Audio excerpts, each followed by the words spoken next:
Network, where we have a local feel with a global reach, and you're tuned into a brand new show called Checkpoint, and we are going to be taking a few people through customs. So we have some very special guests. We have a young man that he's the originator of Checkpoint. He called TAAN TV and asked if we could talk about a particular topic that we're going to be sharing in a few minutes, and that's Anthony Johnson. And he also brought in Ace Boogie. Everybody knows him from Radioactive. He's the creator and host of Radioactive, and we're super excited to have both of you to join us tonight. Before we get started, introduce yourselves and tell a little bit about who you are, what you do, and why you're here. And we're going to start with Anthony Johnson, since he was the initiator of this show. My name is Anthony Johnson. I'm the founder and president of Dream Leadership Academy. We're a local nonprofit here in San Antonio, Texas, focused on youth mentorship and providing opportunities for our youth. That's awesome. That's awesome. So thank you for joining us. Next, we have the famous Ace Boogie. What's going on, world? What's going on? It's your boy Ace Boogie of Radioactive Podcast. And of course, we were voted best podcast in the city last year. So I'm hoping to be able to get some good content today and get some good information for y'all today, man. Let's go ahead and let's get it, y'all. All right. So thank you for joining us, and we look forward to this great conversation. So Anthony, again, he gave me a call, and we came up with this show, but he established this show for a reason, to hold businesses and entities accountable when African Americans may be going to a business or an entity or just interact with people in general, and they don't have the most positive experience. We want to hear from Anthony first to give us a context of what we'll be talking about tonight. Yes, ma'am. First off, let me thank you for providing the platform, yourself and TAAN TV, the African American Network, to give us the chance to just share our stories. I think our stories are important. I think history has proven that a lot of our stories get lost. And when our stories are lost and our experiences are lost, then we give the other party an opportunity to make up the story for us. In today's world and today's technology, it really levels the playing field. I was a small IT major back in college, and as time has progressed, I've seen the real value and real impact of things like social media and other platforms, podcasters, and I want to be able to share my story, my personal experience. Those that know me know I really don't like being in the limelight. I'm really not the one to want to get a lot of shine. It just so happens that I know how to utilize technology.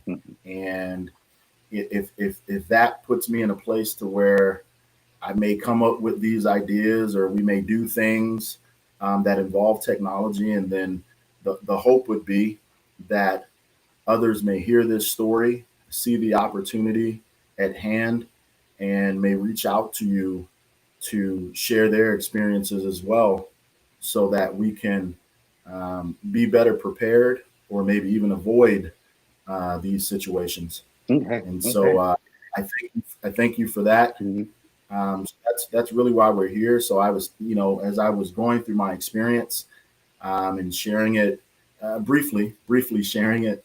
Well, speaking of your experience, though, my man, explain to us right now from the beginning what exactly happened. I went out and got a job, security job, or source of income, as I call it, as a security guard. And, excited about the opportunity, moving up with the company that I work for. You begin to understand you make more money if you're able to carry a gun or firearm. And so I went through, got my certifications, got promoted, make some pretty decent money at this point. But then once you learn, or better, you have to do better.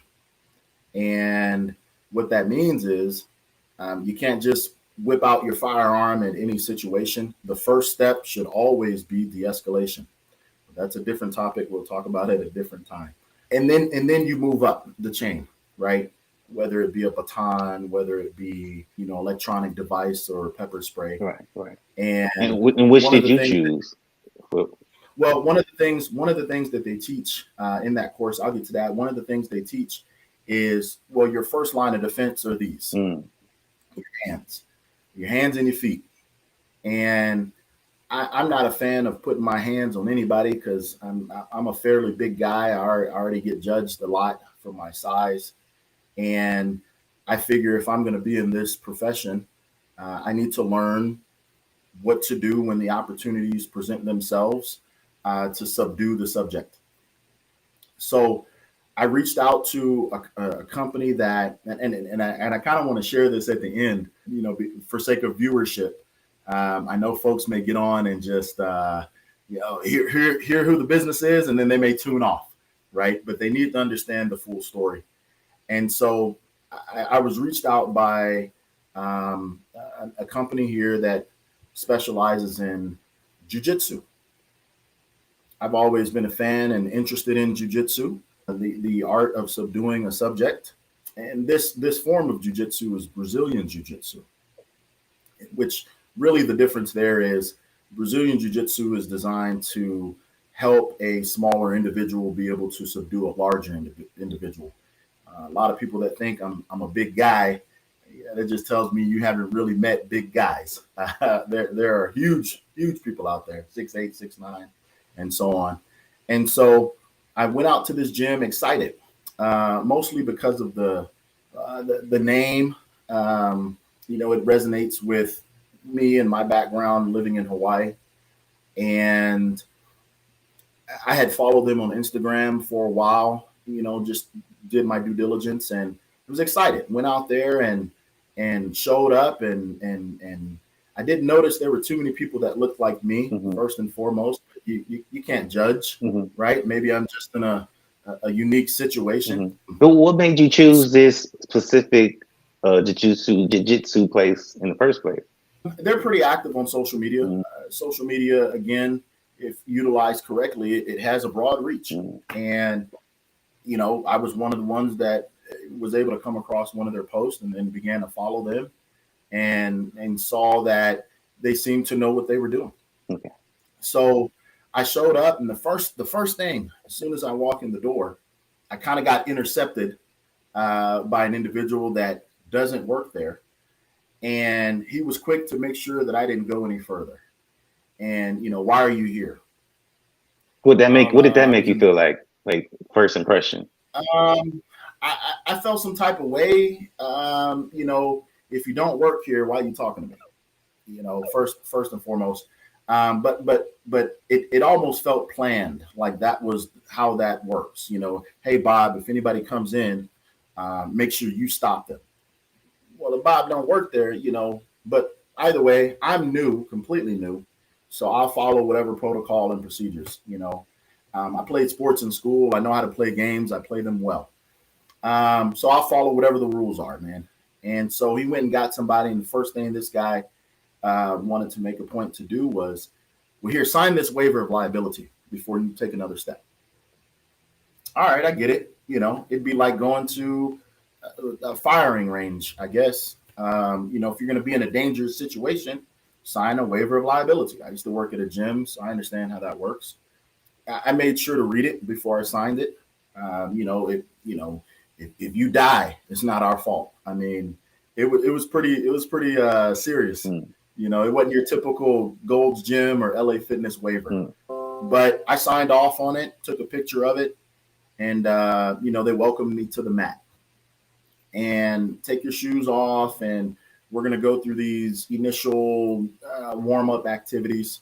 And so everything seemed Johto and copacetic. I felt like I was about to get into something, really learn something. And throughout the hour class, they had me engaging with a variety of folks. The gentleman, when we got to the point of, hey, we're going to pair up, the guy to my left, we kind of just looked at each other. We were both in, regular, workout attire. And he said he was new. I know I'm new. It was my very first day. I come to find out this dude's in pictures on their Instagram. So I don't know what new meant to him. But it was a smaller guy, that it didn't make a difference to me. I'm here to learn. I'm here to learn the techniques. I don't know if I'm gonna be back for a second or third class. I don't know if I'm gonna pay money on a regular basis. So I'm trying to get as much as I can out of this freebie, right? So I'm asking a ton of questions. I'm really paying attention. I'm really going through the motions, trying to do things correctly. And after rolling with him for a while, they brought over another guy, a little bit bigger, a Caucasian fella. Had some knee pads on. I think he was a brown belt. And I kept telling, I don't want to hurt anybody. I'm a big guy, So, they had us falling and tripping each other up and doing different things. But hey, if y'all are cool with it, I'm cool with it.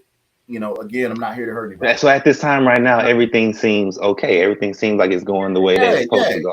Yeah. Hey, this is the play. This is how it works. I'm getting some repetitions in. I'm learning. I'm paying attention.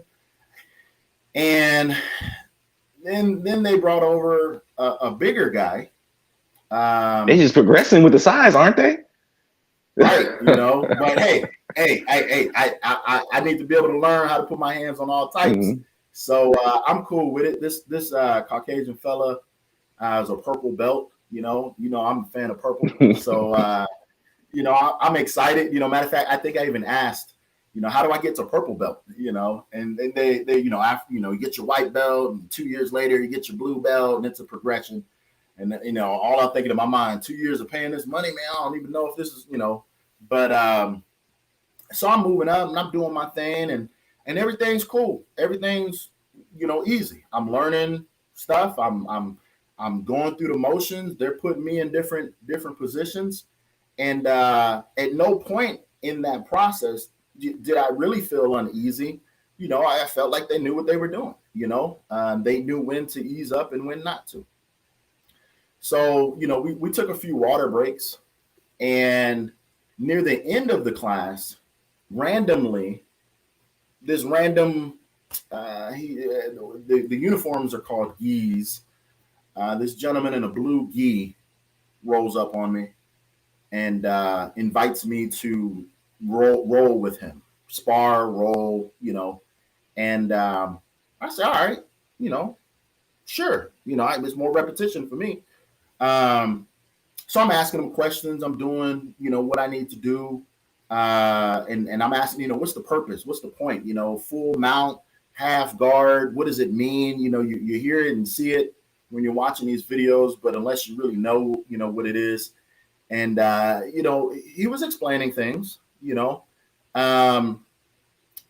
something seemed a little off, but I couldn't put my finger on it. And hey, I'm just there to learn.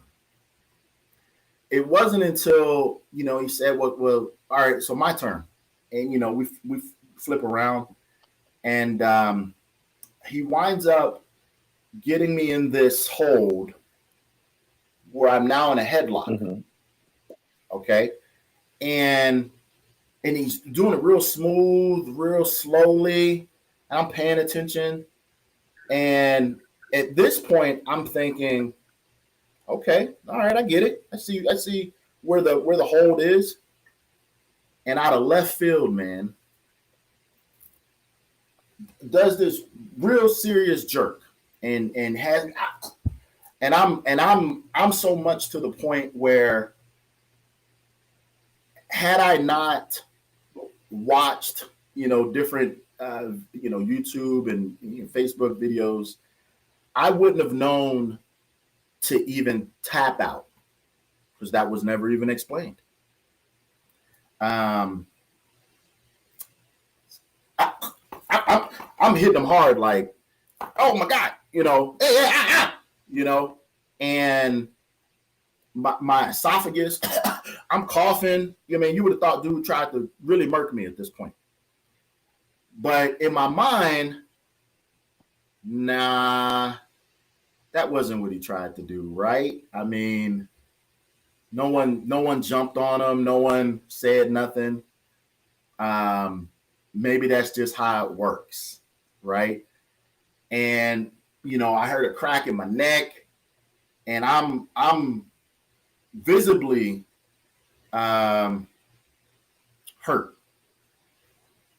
But again, it's kind of like a kid, if a kid hits their head, if you don't make a big deal about it, the kid generally doesn't make a big deal about it. It's not until you make a big deal about it, then it becomes a thing. So no one made a big deal about it. I'm thinking that's what it is. Matter of fact, I think I even, most folks, looking back on it, most folks I winded up helping up. I didn't need to help him up because he got up pretty fast, almost as in a defense mechanism. Maybe I am going to do something. But I winded up thanking everybody that day. I think the instructor, I think the other 1, 2, 3 individuals I had rolled with. Mm-hmm.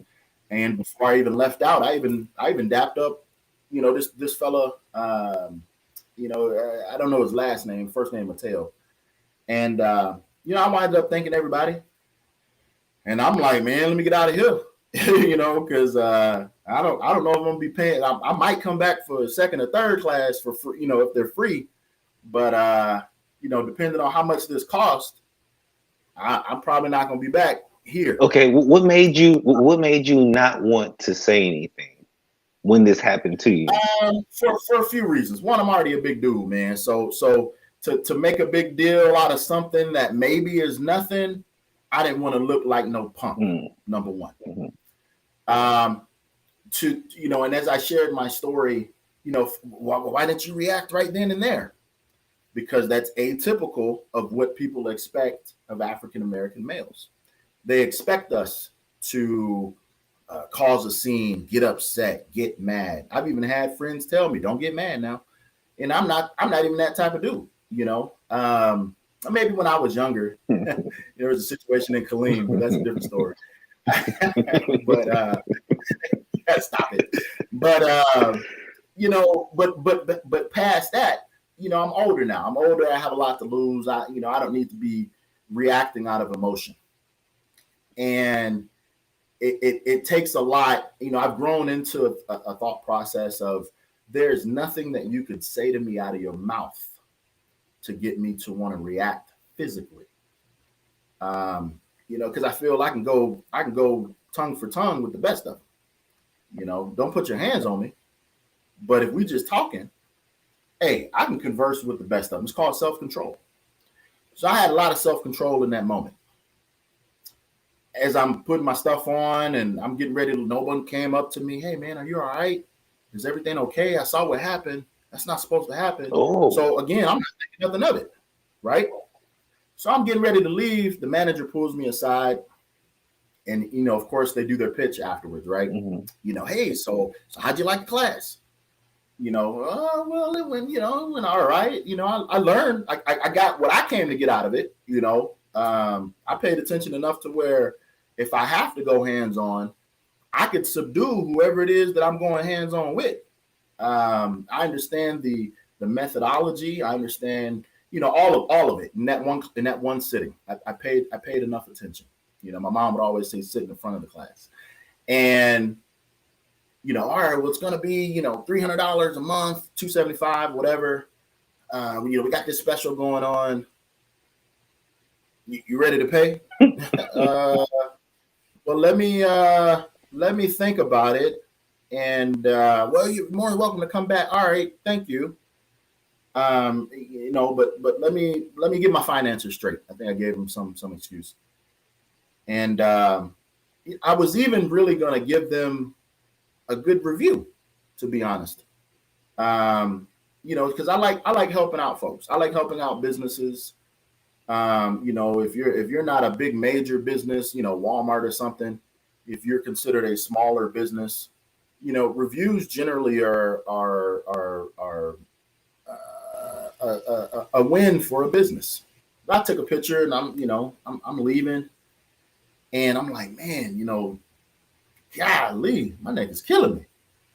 But again, like playing, like it's almost like going to the gym after, you haven't been for a while, right? Right. And so, nothing happened to escalate the situation. Everything was Joto copacetic. I mean, they wanted to invite me back. Were you the only black guy there? there was one other black kid. Mm. This brother probably look about 17, 18.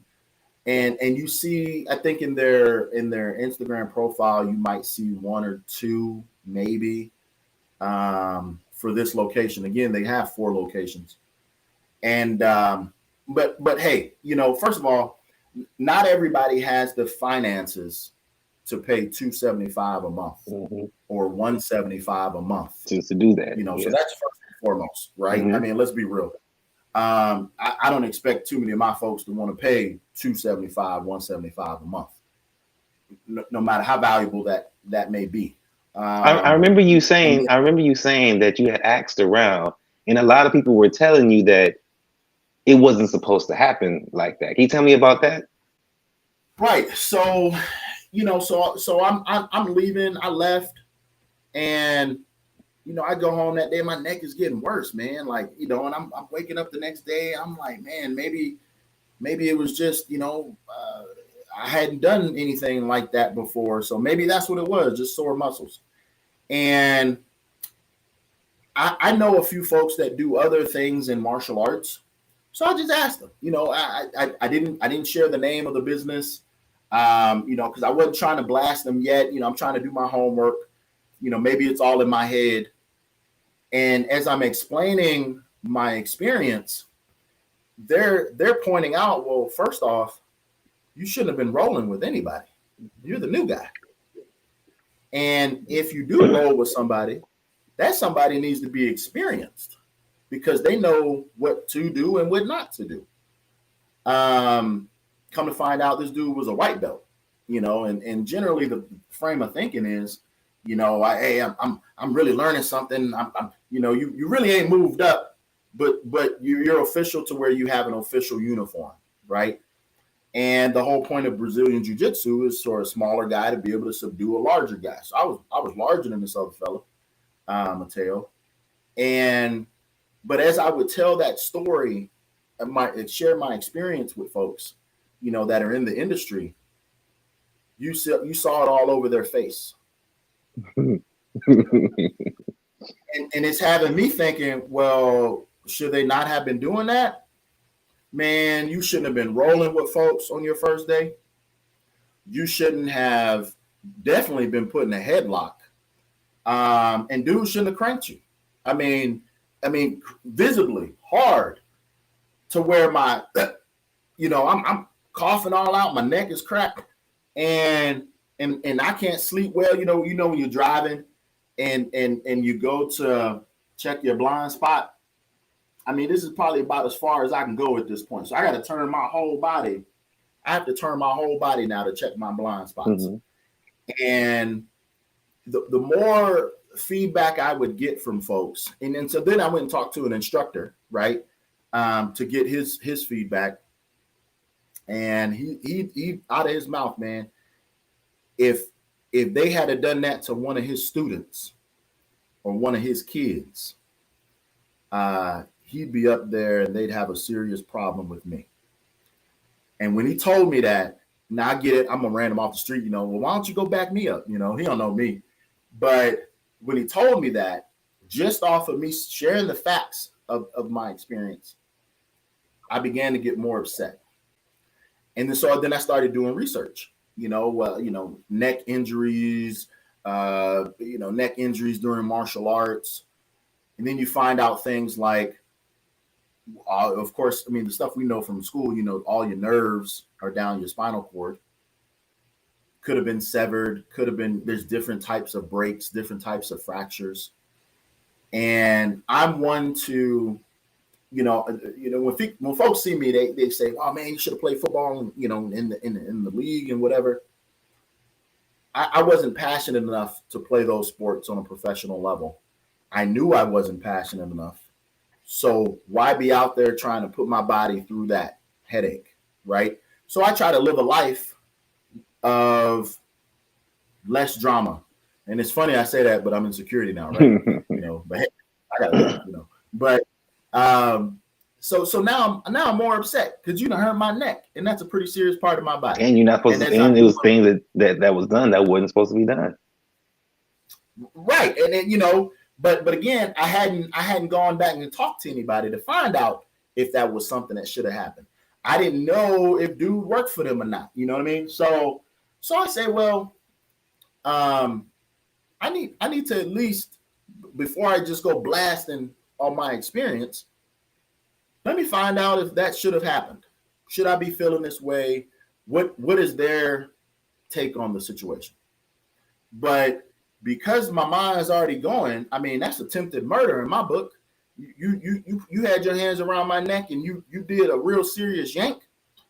All I can imagine is you and your buddies sitting in the corner eyeballing me, like knowing I'm the new guy, and watch this, and you want to go try me out and get a reaction out of me. I've gotten that. I'm a grown man at this point. I've gotten that many times in my life where folks will do things on purpose to get a reaction out of me. Fortunate, I had two parents in the military, and they raised me well, man. And now at this point in my life, again, there's nothing you can say out your mouth that can get me to react in that manner. Just don't put your hands on me. Man, but you know what? You know what, man? In all honesty, you are. I won't say you. I don't know what's the exact word for it, but it's like you're brave, because I know if I was in that situation, Miss Laura, what would you have done in this situation if it was you? I probably would have asked a bunch of questions, but I might have said something on the spot to everybody. I've had Mm-hmm. something similar, not my neck cracked, but I was at a well, it was a Valero, but it was a corner store at the time. And you know how when the Spurs win, you get coffee. So it was a lot of people Mm-hmm. gathered around the coffee machine, and so we were all crunched together. And so this Anglo lady said, "Move," so I can get. No, she wanted me to get completely out of the way. And so I just stepped to the side and I said, "Well, you can get your cup right there." And she said, "No," I said, "Move." And so I said, "But you have enough space." So she gets the coffee and she splashes hot coffee on me. No way. And so nobody said anything. It was just like dead silence. And so None of the other folks witnessed that there was a said whole anything. bunch of people in there. Nobody said anything. So I'm looking around and I said, okay, I'm not gonna win this, so I'm not gonna say anything Mm. because I was the only black person in there. So she leaves and she was like, ah, she threw coffee on me. She tried to throw it back on me, and I'm saying, well, how did that happen? How does that work? Because I have all the coffee on me, right? So um, she leaves and acts like, ah, that this black lady did something to her. So then Hmm. this real tall Anglo woman walks in. Then she was in the past military, and she was about 6'1", 6'2", and she said, "Oh, you don't like white people, do you?" And I said, "Excuse me." She said, "You don't like white people." I said, "Well, I don't really know you, and you don't exist in my world." And she said, "Oh." So because I said I'm not getting ready to try to fight this big woman. So Right. she was nudging me and stuff in there, and I had to take it because I'm saying I'm not getting ready to get beat up. Mm-hmm. And Right. then I'm the only Right. black person in here, although they had cameras and they weren't thinking about that. So, Right. And you bring up a great point. You know, um, so let me continue. But exactly like Miss Laura said, folks will try you, mhm, and as an intelligent woman, she deduced real quickly how things could turn out, and not necessarily in her favor in that moment. mhm, So the battle wasn't large enough to fight. or it was too large to Now, fight. imagine me, right? So imagine they're too large to Mhm, fight, right? And so imagine I'm in this condensed space with a bunch of kung fu masters, mhm, and, and I don't know much of nothing, you know, but I'm definitely not going to be the one to cause a scene And then I'm sitting here trying to deal with folks that know what they're doing. That just wouldn't make sense to me. Mm-hmm. So even if I knew for a fact he shouldn't have been doing that, I still wouldn't have had enough support in that moment to react. Right? It's kind of like the art of war, right? Know your enemy. Right. And so in that moment, I knew I wasn't well versed enough to be able to go toe to toe. Mm-hmm. So I removed myself. So fast forward, check this out. So that happened on a Friday. Saturday and Sunday, I worked 12-hour shifts. I'm tired afterwards. Monday was a holiday. I'm thinking folks are closed. My neck is still killing me. I'm still at work. I got to work that day. Tuesday was my first opportunity to do anything or say anything. And realistically, I was going to wait. But I was going to wait until Friday to go back. Because generally people are on a schedule. And I wanted to go back when this dude was there, right? Because if you made an attempt on my life, I need to hear that out of your mouth, or at least I need to be able to see how you react when I bring it up. Oh, no. Oh, my God, no. Are you okay? You know, versus. So he didn't do that at first, like after that situation happened. He didn't try to help, reassure you. I didn't say anything. I didn't say anything to that dude. I didn't say anything to the manager because, again, no one said nothing to me. I know they all saw it. So it must have been just how it works, right? Mm-hmm. So fast forward, I asked a buddy of mine, I said, hey, man, I got a situation going on at this gym on the west side, and I don't trust them at this point because now I'm starting to think it was a setup. And they were real smooth with how they ran their play. I need someone to at least go with me to be witness. You know, I don't need you to say nothing. I don't need you to jump in. Just be a witness. Matter of fact, when we go up there, I'm going to play like everything's cool. Mm-hmm. I want you to pretend like you're interested in getting a membership. But at some point, I'm going to take over that conversation. So we get in. They're not there at the moment. The manager happens to roll up. We've probably been there 2 or 3 minutes. The door was obviously closed. We was getting ready to leave. My man wanted to take a smoke break. And I don't do smoking in my car. So sure, man, take a smoke break. At that moment, the manager rolls up. He sees me. And I wave, you know. He gets out. He's got his Chipotle. And I say, and he's kind of looking at me. Instead of saying, hey, you're back. You ready to sign up? It was like, hey. I said, hey, I brought somebody who's interested in getting a membership. Oh, okay. He goes into sales mode, right? He brings us in. And I say, well, you know, pitch him. Tell him all the stuff. You know, he's doing his pencil pitch.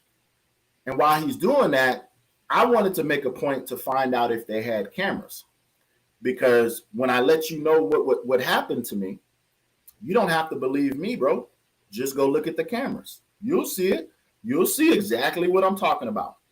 And I'm looking. I don't see no cameras in the joint. I see motion detectors, no cameras. So he brought up something, and I decided to interject at that moment. I said, hey, let me ask you this. You know, what's normal procedure when someone comes in here? Is it normal for someone to put you in a headlock and crank your neck?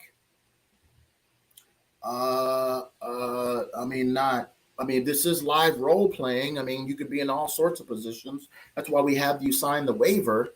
You know, that's his response. I didn't really like that response too much. You know, what happened? So I explained the situation, and all I'm looking to get out of that is, oh my God, that's not us. That's totally uncalled for. The same reaction I'm getting from everybody else that I'm explaining my experience. Who was it? You know, we need to have a sit down and we need to let go of this guy, right? Because that was my angle. This dude's dangerous, you know, because had he really hurt me, y'all ain't got no cameras. You made me sign some waiver quickly. I'd just be sitting there a quadriplegic or a paraplegic, you know, and no recourse, no course of action. Just like Miss Laura in the coffee situation, you know, had they had cameras or not, right? But she took the higher road in that situation, as I often have to do at my size, because folks they make an attempt to walk past me, bump into me, and I always got to be the bigger person, man. People see that as a sign of weakness, but it's really not. I can take it to whatever. It's a sign of survival. Right, and that's the day of age. That's the day of age that we're in. But I can take it to whatever level you want to take it to, if I feel that it's justified. Right, I can go as hard as I need to.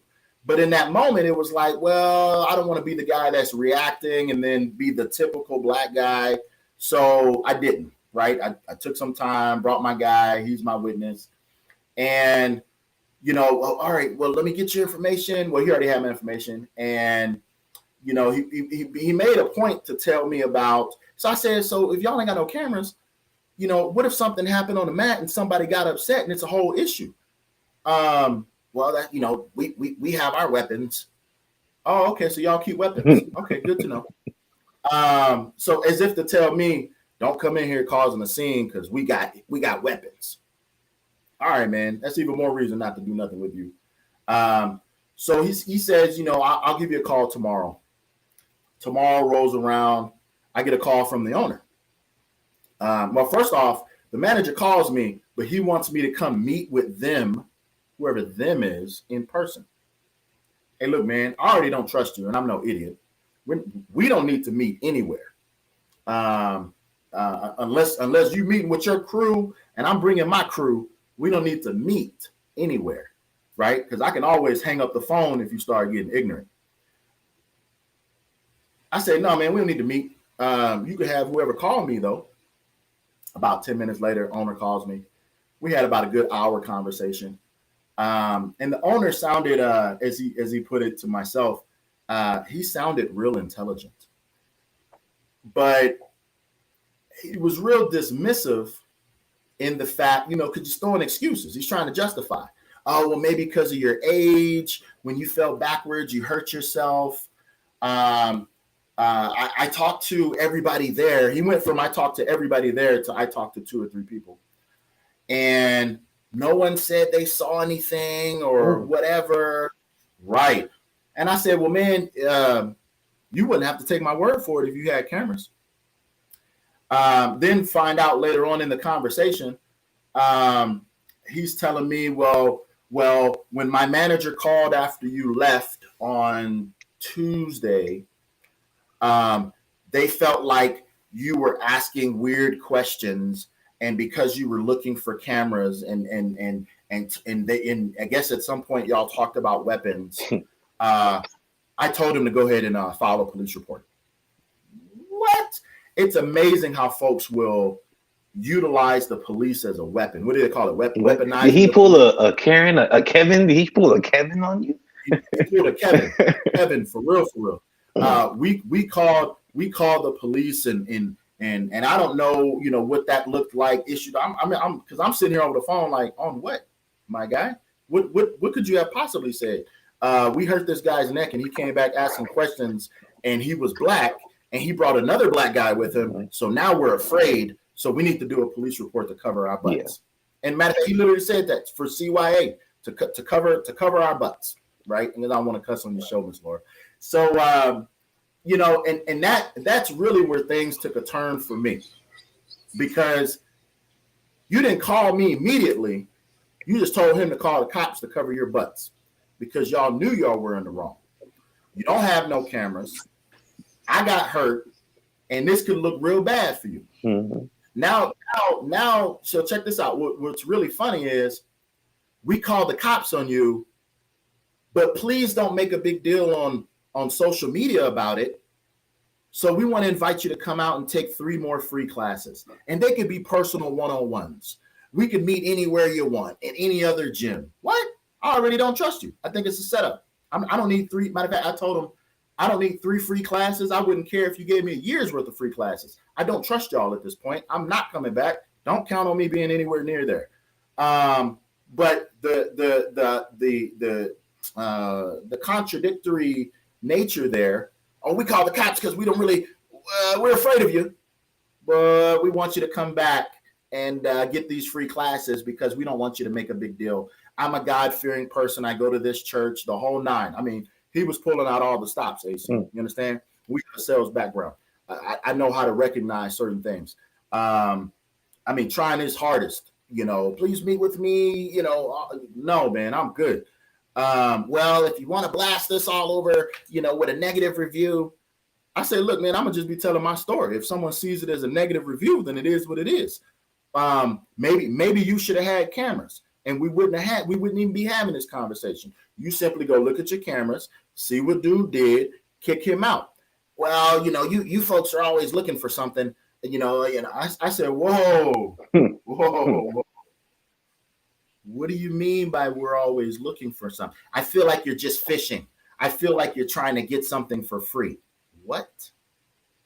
So I went in there to hopefully get my neck tore up or whatever so that I can come back and ask for free classes. I just told you I don't want your 3 free classes, and I told you I don't want a year's worth. So then I really started to get even more upset, right? Because now you're trying to play me for some idiot.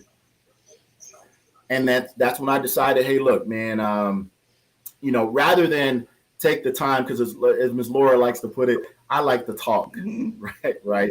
I just want to be thorough. And so imagine then if I need to type that up, Ms. Laura, that's going to be a whole dissertation.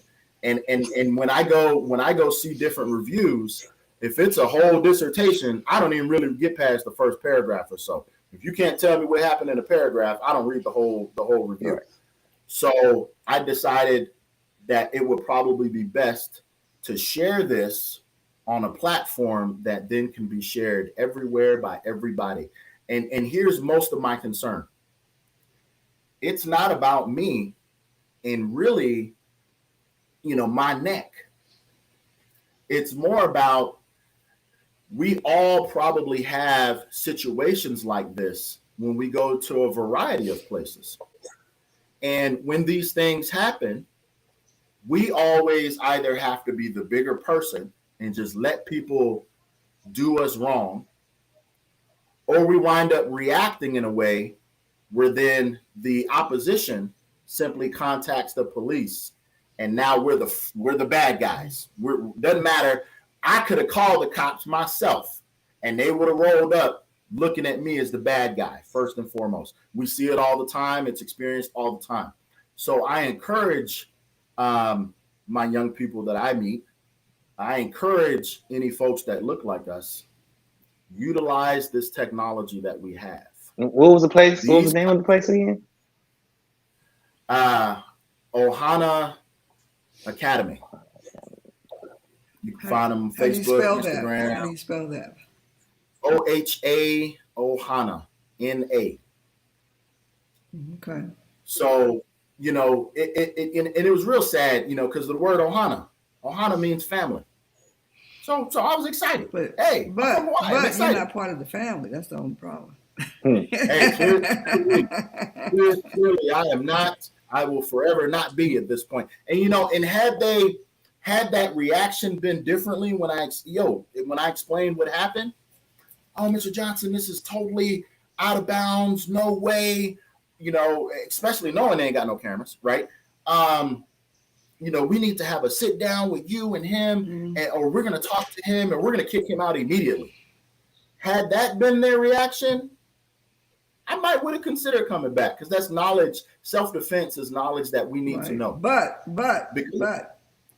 they let you know at the beginning that you weren't welcome. Oh yeah, they let me know. Here's this waiver of liability. Yeah. If anything happens, it's not on us. But even before that, you said the guy, kind of blocked you. Like, what were you doing there? Oh, right, yeah. Who's this big black guy coming in here? They let you know already. Yeah, real smooth with their whole play, man. And what bothers me most really is I know folks were watching. I know folks saw him do what he do. And had I been there, and you did that to another brother, I would have checked with that brother first, and then I would have got with management and said, yo, this is what happened. Did you see that? But of course, because nobody in there really cared. Well, No one said nothing to me. Everything was copacetic. Let me walk out there. I mean, I'm visibly. I still have problems now coughing. My neck has gotten a little better. I still have to turn, but when I talk to some folks that are familiar with neck injuries, they say at least it's not broken. I don't know what is or could be wrong, but at least it's not broken. Thank the Lord. At least I still have, all my fingers, 10 fingers and 10 toes, they still moving. But that experience, though, that was one that I was willing to share on camera. Not for sake of defamation of character, not trying to ruin completely, as the owner put it, bash you or ruin y'all's business.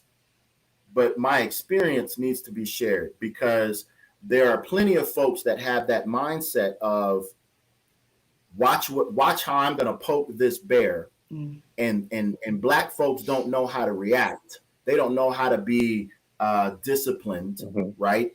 And they're going to react, and then we're going to call the cops, and we're going to get them. Or they'll just make up a story and call the cops. Or make up a story, and because you ain't got no cameras, it's my word against his. Right. He even had the nerve to say, dude had the nerve to say, I came in there threatening and asking about the gun policy. I said, bro, I don't know if he told you this. I don't know if your manager told you that. That tells me your manager's a liar. So now I know you got liars working for you. But more importantly, I brought somebody specifically for that reason. And so that sounds like they try to make it sound like a threat. Set up all day. So you can't really say much. And I think you did the right thing by not reacting, because you were outnumbered. Then they told you they had weapons. It was just so many red flags that, right now, if someone came and kind of blocked me from coming in somewhere, I don't think I would go in. If you don't want me there, I don't want to be there. I don't know why we fought to go to other people's establishments anyway, and accept it, being served out of the back door. I don't know why we even did that. And I didn't grow up in that time. So, I don't know if I would have done it, but, being the person that I am, I don't think I would have done it, but I don't know. Me either. I don't know. But well, they were fighting for equality is what it was.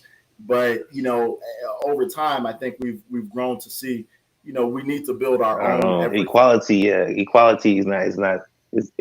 Equality ain't nothing. You know what I'm saying? Like you said, it's about building of self. Building our own. That is everything. That is everything. Man. Yes, man. But I wanted to finish telling you about that coffee deal, the outcome. Yes. After the big Marine left, she kept nudging me and trying to get me to say something or react, and I didn't. So she left. And I went and looked to make sure she drove off, because I said, I'm not going out there and getting beat up either. So after she left, they were saying, wow, that wasn't right. Everybody started talking. Did you see what she did? And she shouldn't have done that. Then the guy at the counter, he said, the cashier said, you can have it free and the coffee free. And, well, it was free that day because the Spurs won. But he said, any day that you come in here, you could have coffee. So I would go in there every day to get coffee.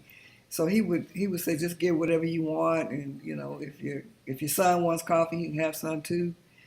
Right. And I said, y'all, I had just bought this outfit, and she threw coffee on it and it's ruined. We'll get it clean for you. They trying to protect her.